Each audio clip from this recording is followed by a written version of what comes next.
What's up, everyone? Steven Vanderhook back again. Theo wouldn't leave me alone, so he wanted to be in today's video, didn't you, buddy? We're going to jump into the 4% rules today. Oh, are you done? You getting down? Alright, he's all done. We're going to jump into the 4% rule today and decide, is this still a viable option? Is it something we can rely on in the future? Or do we need to put it on hold and think about different strategies for retirement? Today's video is brought to you by Eggnog. Not a sponsor, just delicious. Is it too early? No, not if they're selling it in stores. That means you can buy it. It's already eggnog season. Happy 2020, everyone. It's a good year.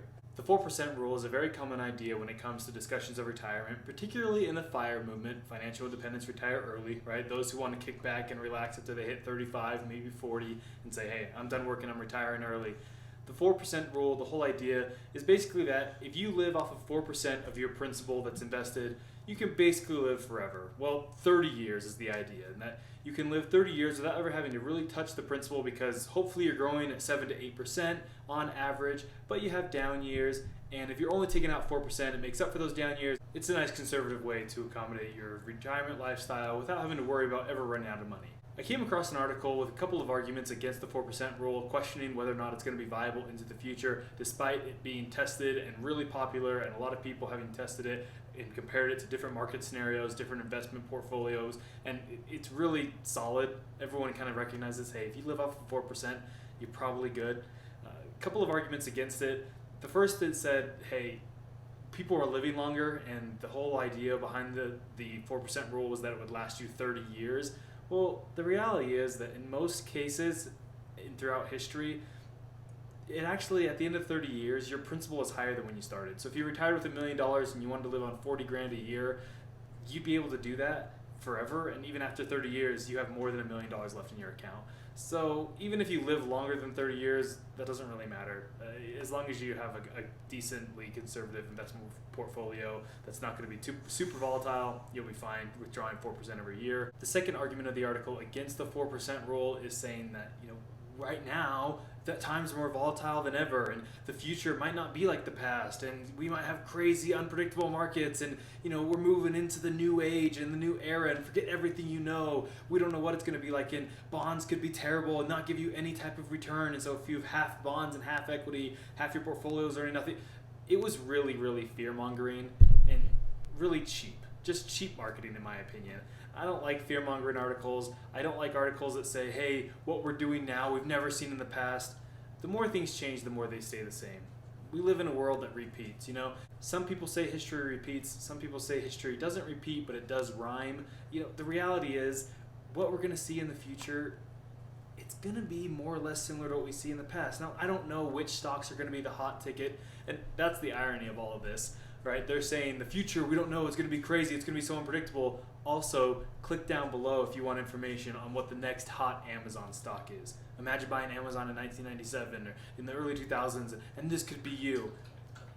The fact that this article in the same breath is saying that it couldn't predict the future and the future's more crazy, also trying to sell you on an individual stock pick that's the next Amazon, just shows the lack of credibility from this website. I don't want to bash it. Unfortunately, it is really popular, but these principles, if you see them being talked about, just know no one can predict the future. No one can pick your hot stock. Now, one thing the article is doing right here for more fear-mongering of saying the future is so unpredictable, you can't rely on this anymore, it then says, remember, when it comes to retirement, you can't be 90% sure you won't run out of money. You have to be 100% sure. That type of tone, where it's saying, hey, this is just so crazy and unpredictable. There's a difference between talking about hedging your risk and trying to pump and promote fear and then sell you on something, because they get you in that emotional state. Then at the bottom of the article they say, hey, now that you're all on emotions and you want to make sure you win big, pay us for this advice so we can give you the next hot stock. It's total scam, total garbage. So if the future is more volatile than we've seen in the past and you can't rely on that 4% rule, what do they suggest to do? And one idea they have is to simply decrease the amount that you're willing to withdraw. So rather than a 4% rule, maybe it's 3.5, maybe it's 3. Not a new idea. People have talked about the 4% rule being not quite conservative enough. People have always talked about that. Not a huge new idea. Here's a boring old chart that just says, hey, if you want to live off of $40,000 a year, instead of needing $1 million in retirement, you need 1.3 million, etc., etc. Basically just saying, hey, if you want to pull out less, you need to save more. All right, thank you. Thank you for that interesting topic and revelation there. But here's the real question. Who actually wants to never run out of money in retirement? Wouldn't it be so much more exciting to live on the edge and have your last check you ever write bounce and then just go on to your next life and pass away, be buried with no money left? Huh? Isn't that a little more exciting? Live on the edge a little bit in your old age? But the solution that I think is way more viable and realistic is to just realize that you don't have to have a $0 income. And that's one thing that people really promote in the FIRE movement specifically, of saying, hey, you can work hard for a decade, for 15 years, save every penny, and then just relax and never work a day in your life again. Well, why? Why not just work a little bit? You know what I mean? Even if, you gotta remember, the whole idea here is that you have your house paid off, and you have insurance, and you just have $1 million sitting in your retirement, right? You have $1 million sitting, earning, building an interest, and you're just living off of 4% of it, and your house is paid off, so 40 grand is plenty of money to live off of, even if you go out to eat a ton, and you and your significant other, so you're spending $1,000 a month on food and entertainment, and you go on a vacation, and even having car repairs, all that stuff, or buying a new car every 5 years, it's plenty of money for all that, right? When you don't have any real expenses, because everything else is paid off, right? So 40 grand a year is a ton to live off of when you don't have anything to pay for, right? So in that mindset, in that framework, an extra 15K a year goes a really long way, right? If you say, hey, I'm just gonna work part-time, and I'm gonna work 20 hours a week at $15 an hour, doing something more meaningful, right? I'm gonna go be an assistant coach somewhere. I wanna get involved with youth programs. I wanna go work at my local library or my animal shelter, right? You get involved in that more meaningful work that doesn't pay the bills. But when you're in that retired mindset, that extra 15K can go a long way. And then if you have a down year and you have a negative return year, so you pulled out $40,000 and you tapped into your original principal, well, that's fine, because you had another 15K that you earned, and you can live off of that. So then you actually only had to pull out 25K, right, on those down years. So you can, you don't need to just go from 100 to 0, right? Of saying, I'm going to work, and save every penny, and now I'm just chilling. I'm just coasting. If you want to just sit alone and stare at a wall for 20 years in retirement and do nothing, cool. Good for you. It's not what I want to do. What do you want to do in retirement? Let me know in the comments below. I think that's really interesting. People have different ideas of what retirement would be like. Some people, they really do want to relax. And no, they don't want to sit alone and stare at a wall, but they just want to chill.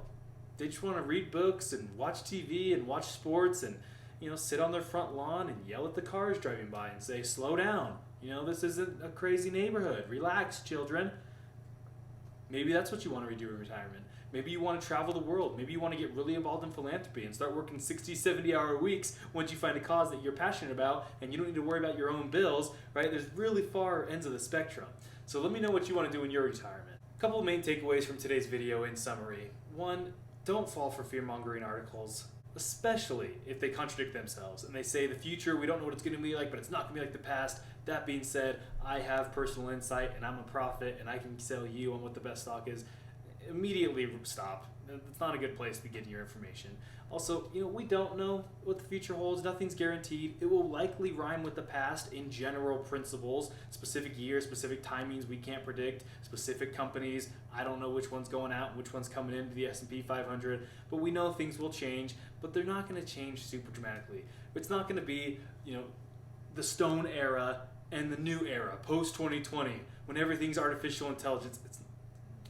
We're not going that way yet, right? Relax, just calm down, recognize the world's unpredictable, but in general principle, it's not going to just completely burn down to the ground. And you know what? If this is the end of the world, then so what? Your 4% doesn't mean anything anyway, so just relax. And lastly, just remember, retirement isn't all about being bored. You can still work. You can find that meaningful work, and if that pays you, sure, you don't have to just volunteer. You can volunteer some of your time or work for, decreased wages and say, hey, I'm a great employee and I care about this cause. I'll work for half of what you normally pay, and that way I can still make a little money, but I'm willing to still donate some of my time. You could do that, right? There's different options for you. Hope you enjoyed today's video. Like and subscribe, share this video. We'll see you next time.